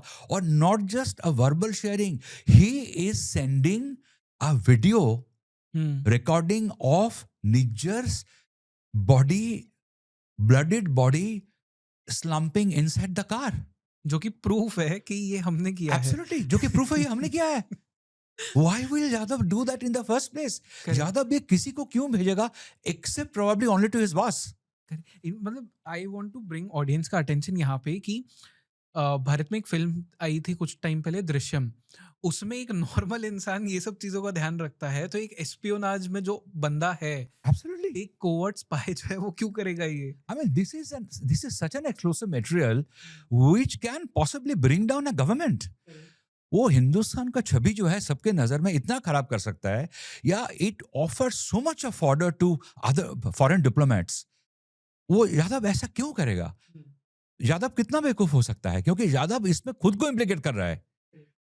कल को यही वीडियो गुप्ता जाके यादव के खिलाफ यूज कर सकता है, यादव को ब्लैकमेल कर सकता है।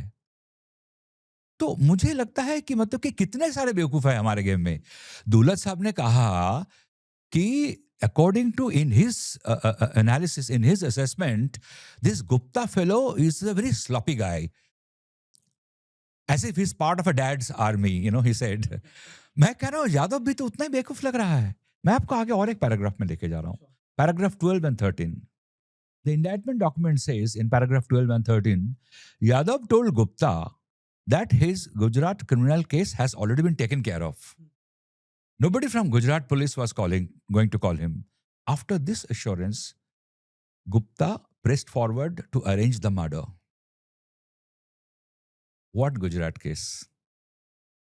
There is no publicly known narcotics case against Gupta anywhere in the world, let alone Gujarat.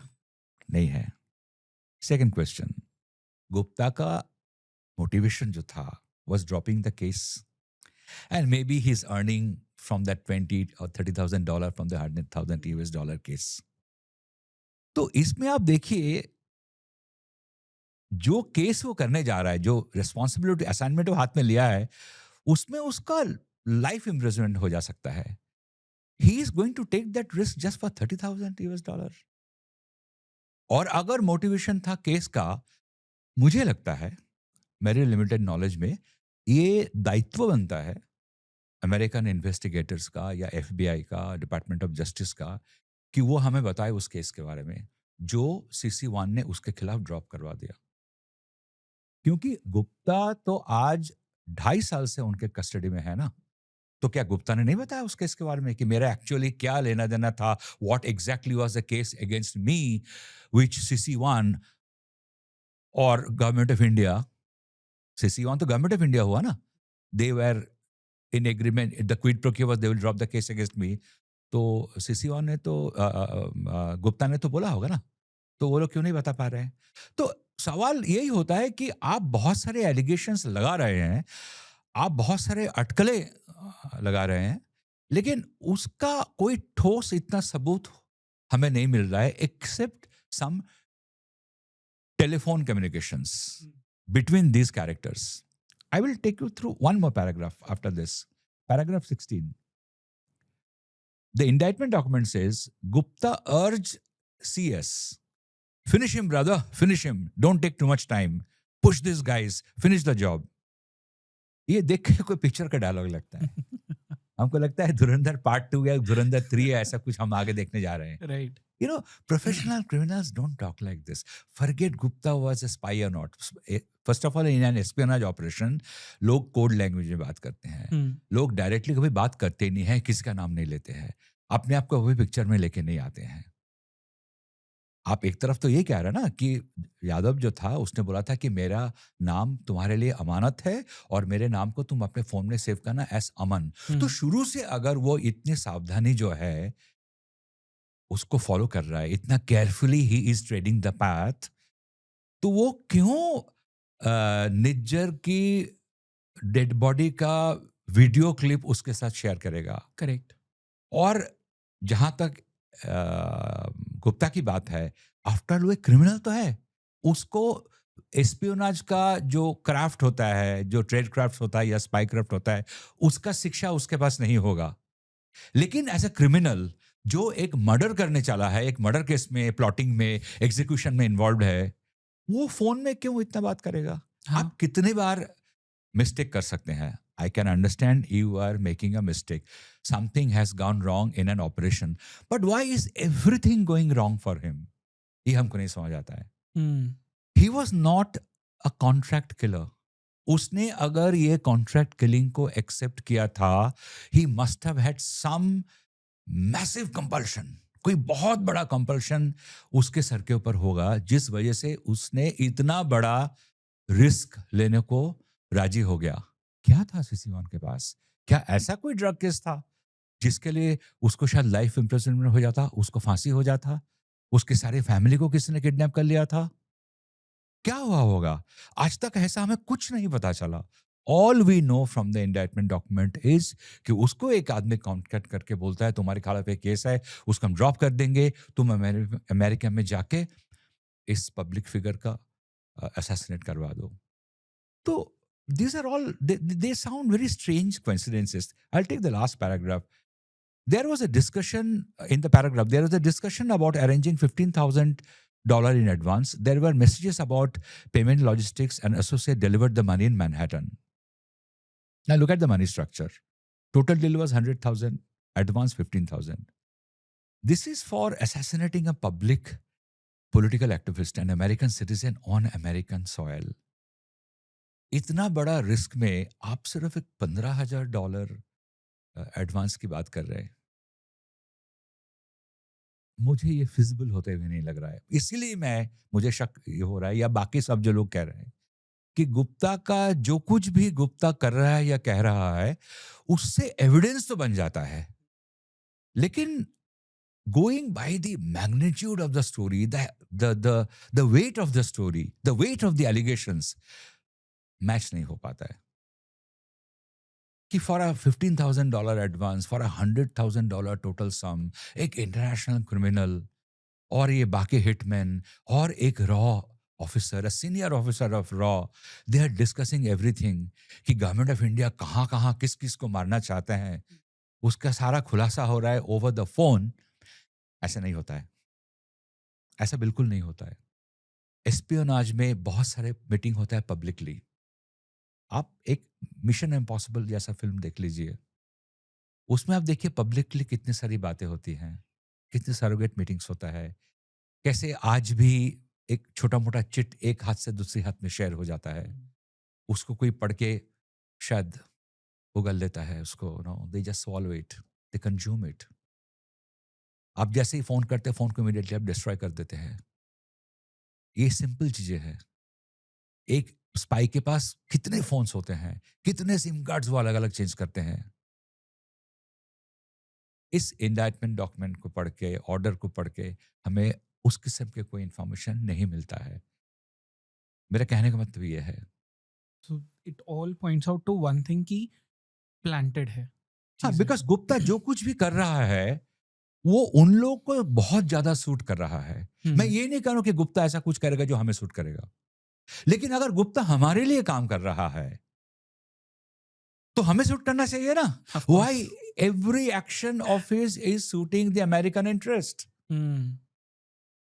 So technically this is all, मतलब एलिजिडली हम कह सकते हैं कि ये एक अमेरिकन प्लॉय है, एक प्रेशर टैक्टिक की तरह इसे यूज किया जा रहा है भारत के ऊपर, and we all know why. Absolutely, हमें दिख रहा है ना। आप मेरे को बताइए, हमारे मीडिया के एक बहुत बड़े सेक्शन या हमारे ऑपोजिशन का पूरा ऑपोजिशन जो है, उसमें कितने इंटेलेक्चुअल्स है, कितने एनजीओस है, जो कुछ भी लोग हैं जो इस गवर्नमेंट के क्रिटिक हैं, उन्होंने हमेशा जो कुछ भी दुलत साहब कहते थे उसको एंडोर्स किया।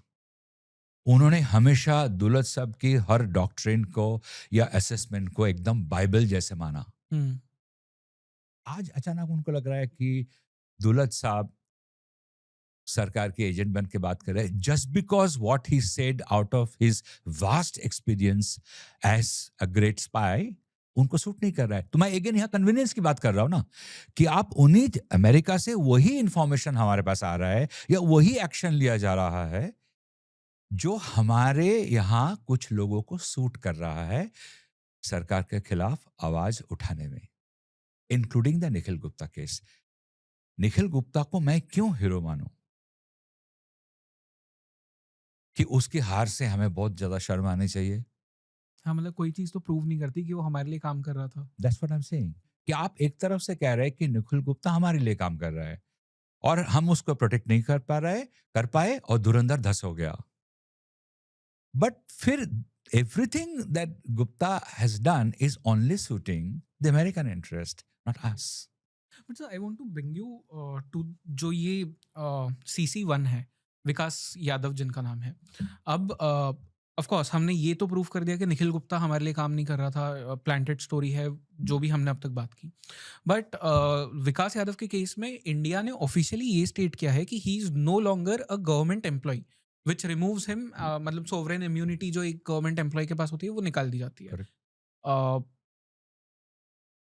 क्या हमारे पास में ऐसे सबूत है जिससे ये भी प्रूव होता है कि विकास यादव को हमने कभी नहीं बोला था ये सारे ऑपरेशंस करने के लिए, ये रोग ऑपरेशंस है?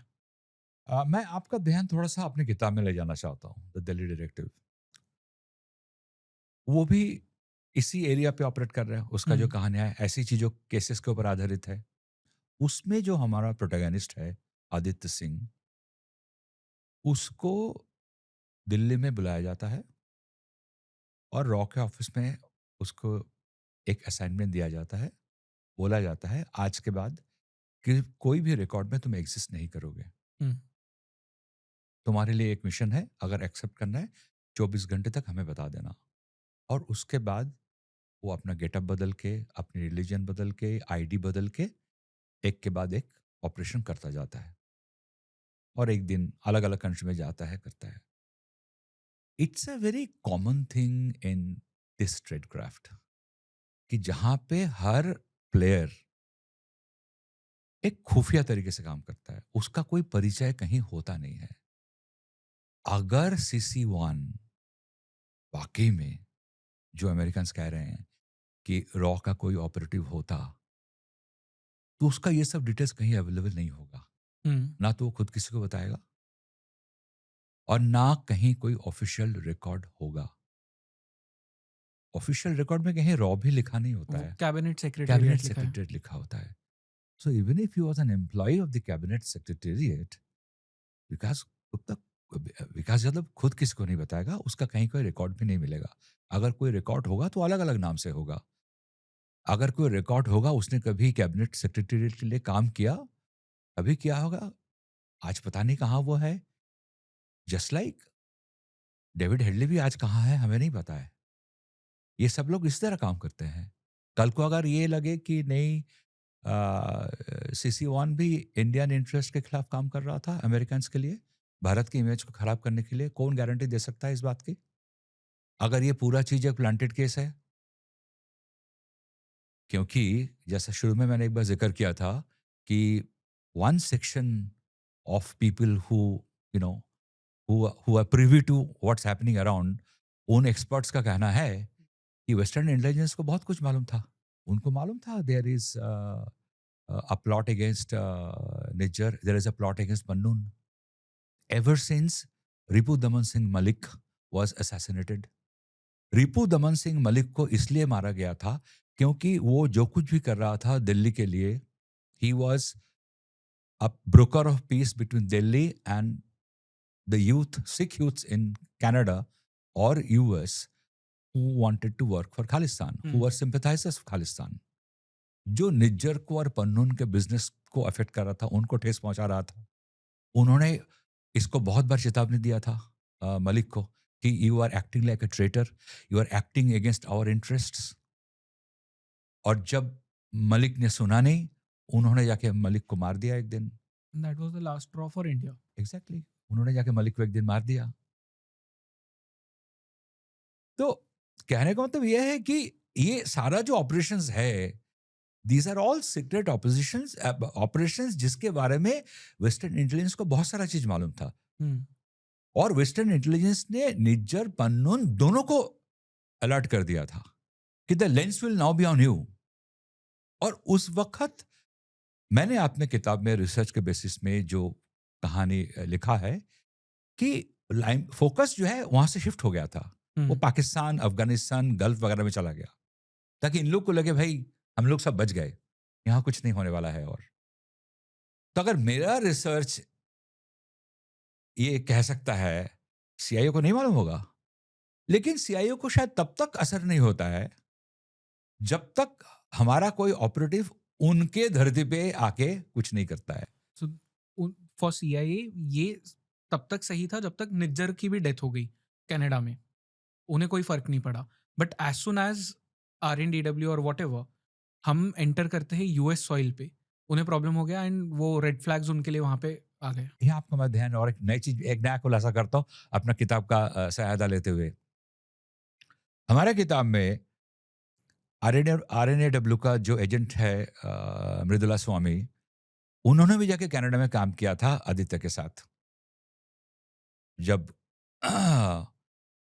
गुरदेव सिंह टक्कर को मारा गया, तो जब तक ऑपरेशन कनाडा तक सीमित था, मृदुला स्वामी को भी कोई दिक्कत नहीं था। मृदुला स्वामी का सारा प्रॉब्लम शुरू होता है जब कहानी यूएस तक पहुंच जाता है, जब हमारा दूसरा ऑपरेटिव आदित्य सिंह भी अमेरिका पहुंचता है। वो सबसे पहले ऑब्जेक्शन ये उठाती है कि हम आदित्य सिंह के साथ काम नहीं कर सकते, आदित्य सिंह एक्ट्स लाइक अ रोग।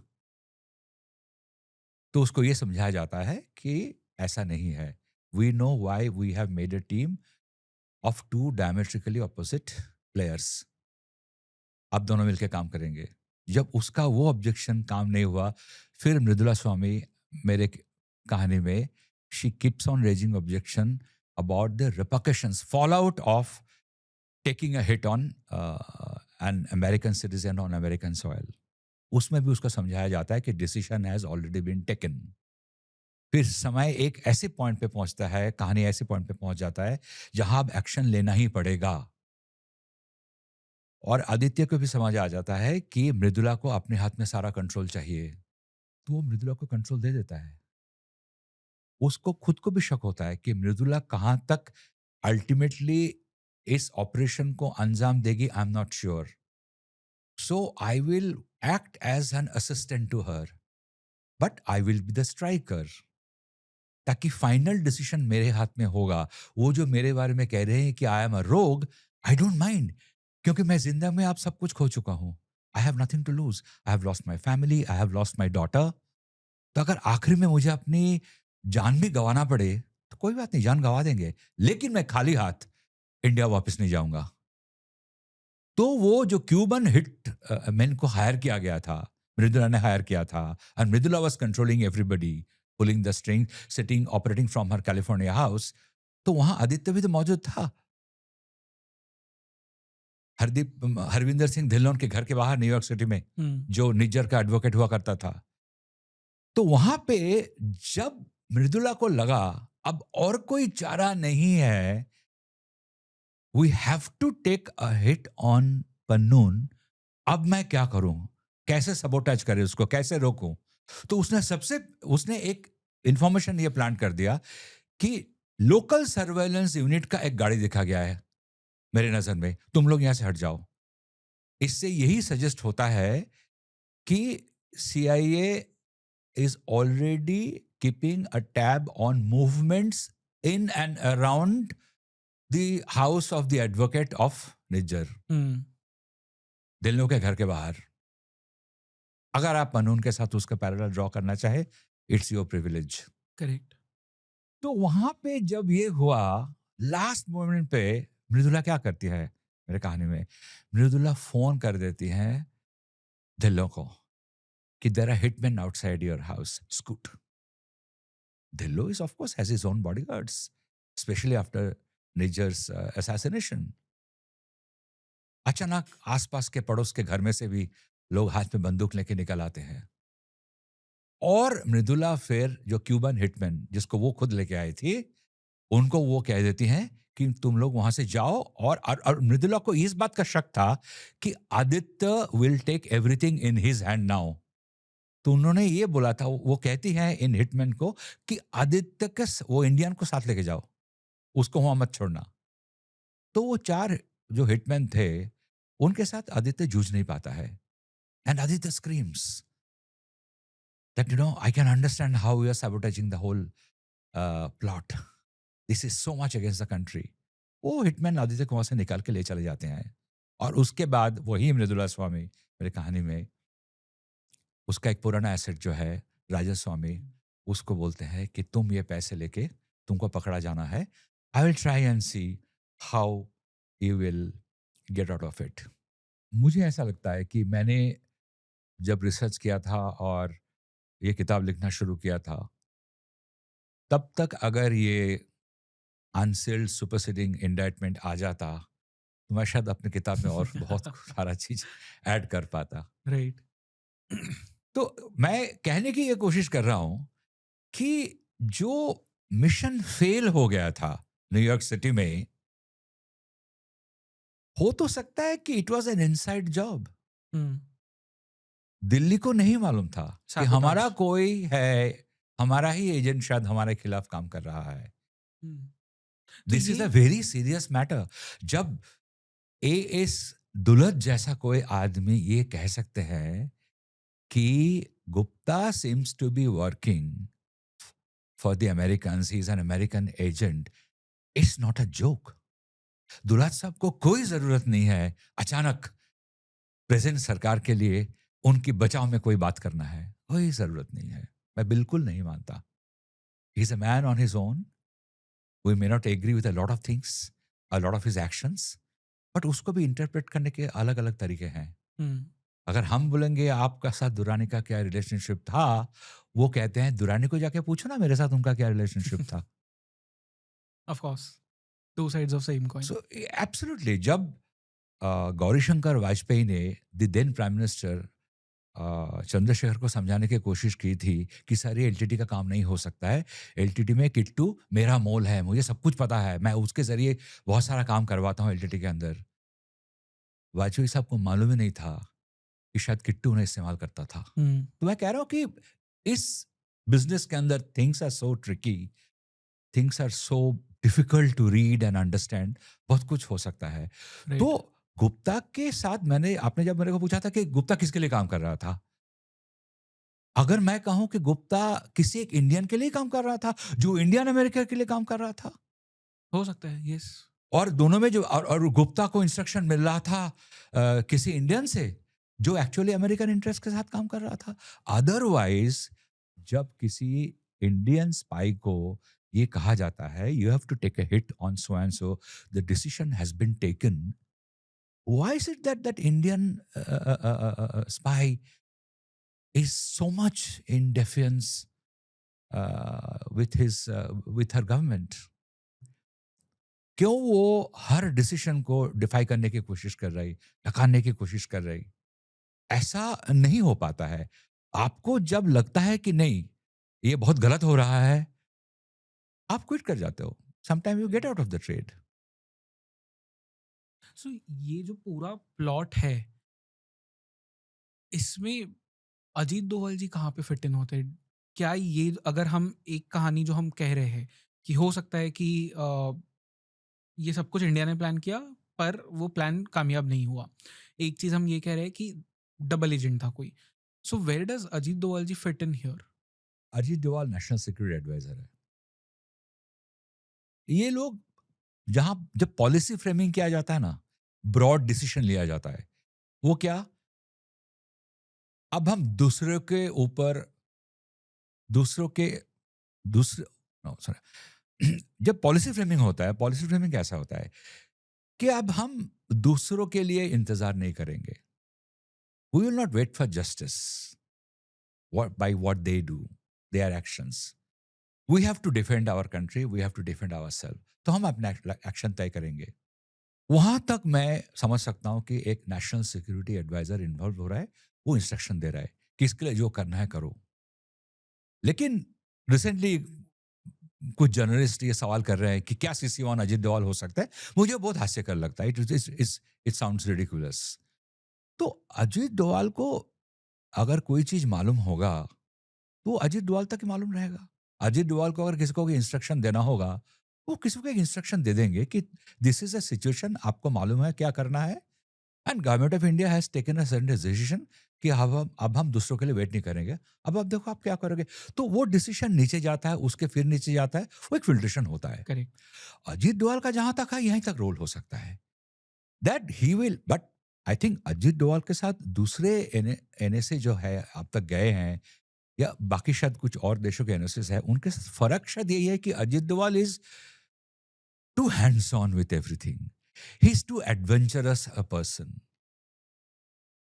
तो कोई आदमी रिटायरमेंट के बाद एक अंडर कवर ऑपरेशन में जाके दाऊद इब्राहिम को एग्जीक्यूट करना चाहते हैं using you know sharp shooters from Chhota Rajan's gang, is unthinkable, is unparalleled. तो इसलिए उनका कहां तक इसमें रोल है मैं ये तो नहीं कह सकता, लेकिन वो एक ऐसे स्पाई रहे हैं जो वाकई में जेम्स बॉन्ड जैसे ऑपरेट कर चुके हैं, जो बहुत सारे फील्ड ऑपरेशंस कर चुके हैं, regardless of what seniority he held at that point of time. Normally people of his position, his ranking, his seniority इतना फील्ड में जाके ऑपरेट नहीं करते, लेकिन वो शायद उन लोगों में से हैं जो बिल्कुल ही नहीं डरते। उन्होंने खुद ही कहा था ना कि डर 3 किस्म का होता है, एक ऑपरेशन से पहले, एक ऑपरेशंस के दौरान, और कुछ लोग डरते हैं ऑपरेशंस के बाद। अगर ये होता तो क्या होता। तो उन्होंने कहा था कि मैं वो तीसरी कैटेगरी का हूं। तो इससे ही साबित होता है कि वो फील्ड में जाके कितना ऑपरेट कर सकते हैं। तो मैं ये तो नहीं कह सकता कि उनका रोल कहां तक इसके अंदर होगा, लेकिन उनको मालूम होगा, या ये उनका ही एक एडवाइस हो सकता है कि अब हम और इंतजार नहीं करेंगे। सो एक ओवरऑल डायरेक्शन देने का काम उनका हो सकता है, absolutely, but not the intricacies जो होती है। जरूरत नहीं है उसका कोई, क्योंकि जरूरत ऑफ नहीं है। कोर्स वो पोस्ट भी बहुत ऊंचा है वो वहां ये से। जरूर कर सकते हैं, कह सकते हैं कि मुझे अपडेट करना। वो ये जरूर कह सकते हैं कि अपडेट करना, कहीं कुछ एडवाइस देना होगा मैं दे Right. दूंगा, क्योंकि उनका नेचर भी थोड़ा ऐसा है जो हमें सुनने को मिलता है। Correct. बट इससे ज्यादा अगर कोई कहे कि यहाँ गाड़ी ये वो दिस दैट सीसी1 हुआ है कि नहीं, ये सब अननेसेसरी स्पेकुलेशंस है। मुझे नहीं लगता इन Because बातों में कोई सच है। अगर हम बहुत बेसिक सा एग्जांपल देखें, जो सर्जिकल स्ट्राइक्स भी थी, of course he would have wanted कि मेरे पास में अपडेट्स पहुंचे, पर हाँ। जो हमारे आर्मी के ऑफिसर्स थे जो वो कर रहे थे, उन्हें तो वो नहीं बताएंगे ना कि तुम्हें वहां पे इन प्रेजेंट सिचुएशन क्या करना है, कहाँ से जाना है। कोई जरूरत नहीं है, बिकॉज वो समझते हैं कि जिन लोगों को जिम्मेदारी दिया गया है उन्हें अपना काम आता है। यस।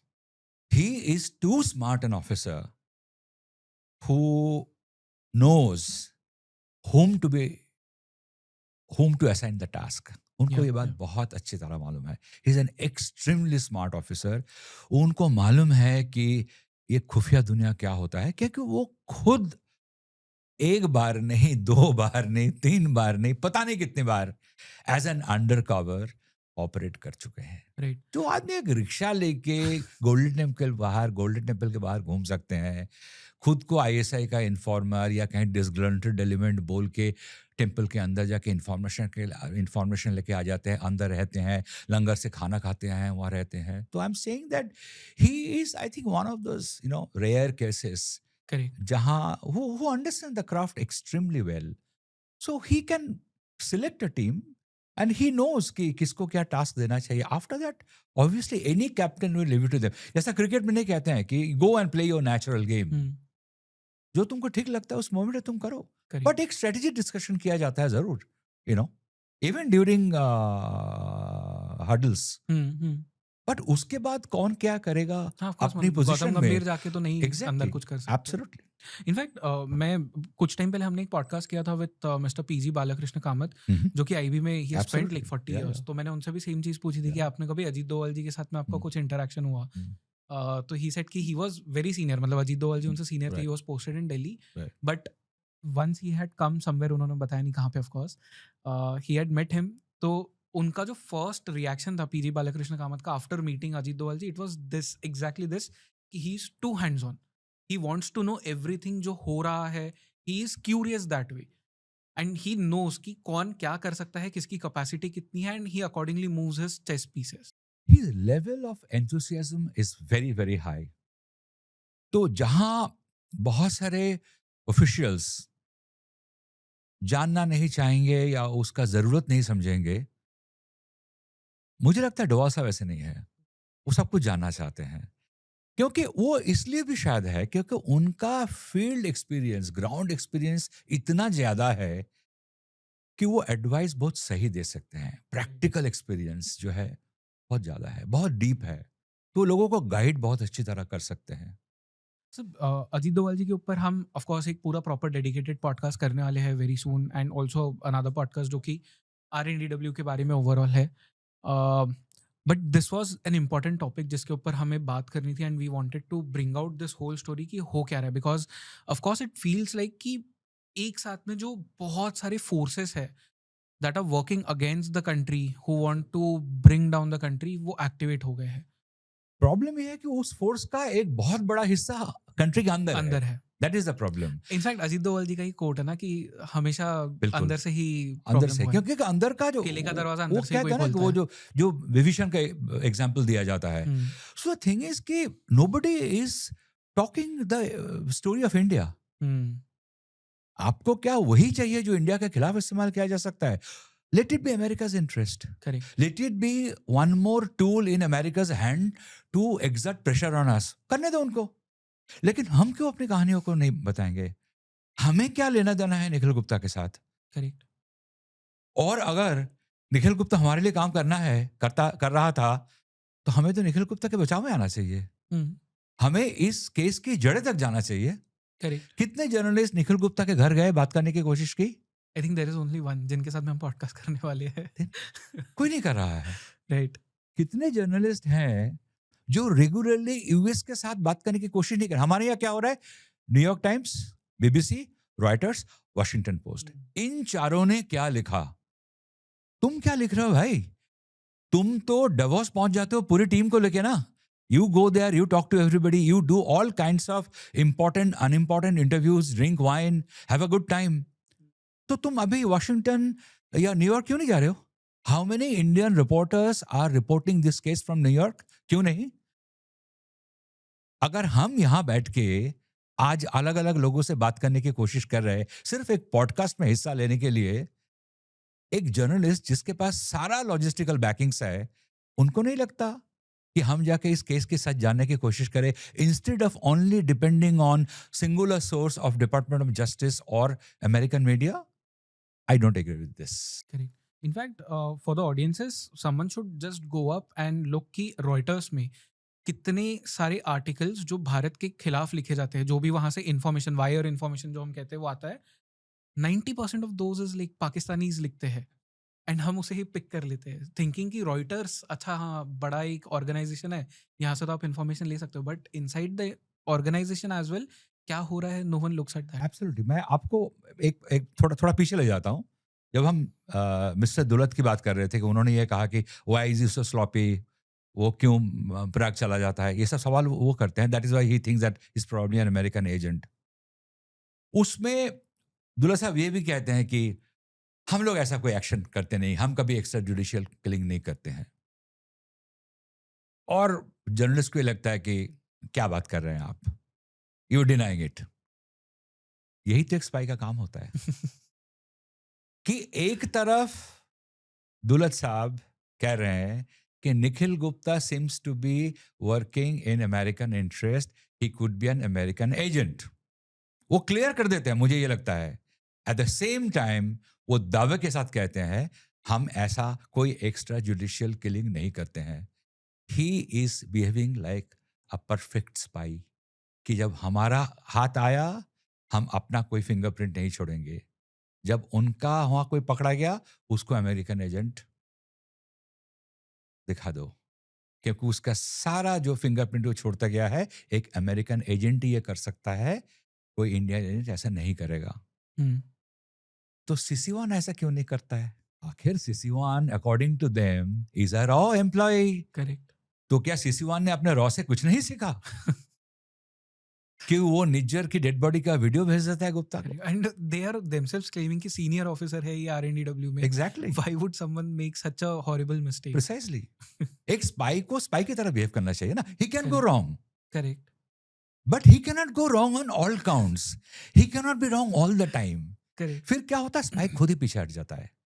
जब किसी स्पाई को लगता है कि I am probably reaching a point where my cover may get blown, वो रिट्रीट कर जाता है, वो So- खुद ही अबॉर्ट कर देता है मिशन को। इनफैक्ट अगर हम क्रिकेट का एक बहुत बेसिक एग्जांपल ले कि जब हम कहते हैं कि कोई कैच आ रहा है आपके पास में and it looks difficult to us, पर उन प्लेयर्स के लिए that is a very easy catch. आप कहते हो कि यहाँ पे वो प्लेयर मिस्टेक नहीं करेगा क्योंकि वो एक बहुत बड़े लेवल पे, प्रोफेशनल लेवल पे खेल रहा है। अगर आप वो सेम चीज एस्पियोनाज में ले जाओ, एक स्पाई सीनियर पोजीशन पे जो है, जो कोवर्ट ऑपरेशंस करता है, वो निज्जर की बॉडी का फोटो नहीं भेजेगा, वो प्रूफ नहीं छोड़ेगा। दैट कभी इज लाइक, नहीं। वो क्यों करेगा? There is no reason. There is amateurish चीजें there क्यों is करेगा? absolutely no reason. You are living proof of something that can go big time against your country. आप ये कभी नहीं करोगे, करेक्ट। किसी कंट्री के साथ आप नहीं करोगे, कोई कंट्री नहीं करता, नेपाल नहीं करेगा, बांग्लादेश नहीं करेगा। Why would Raw do something like that? Perfect. I think sir this is a good note to end this podcast on. हम आपके साथ में और पॉडकास्ट करने वाले हैं wherein we discuss love to. R and AW, Ajit Doval ji. Absolutely. But this is just the beginning of espionage podcast जो हम करते हैं। And if there is someone in the audience जिन्हें सर की बुक पढ़नी है, आपको लिंक मिल जाएगा in the description, in also in the pin comments. Please do read the book, क्योंकि it is almost like a prophecy जो sir ने पहले कर दी थी, Yeah. very close to the reality of what is happening today. So do read it. Sir, thank you so much for the podcast. Thank My you for pleasure. this conversation. Thank you so much, Yash. Hope to see you again.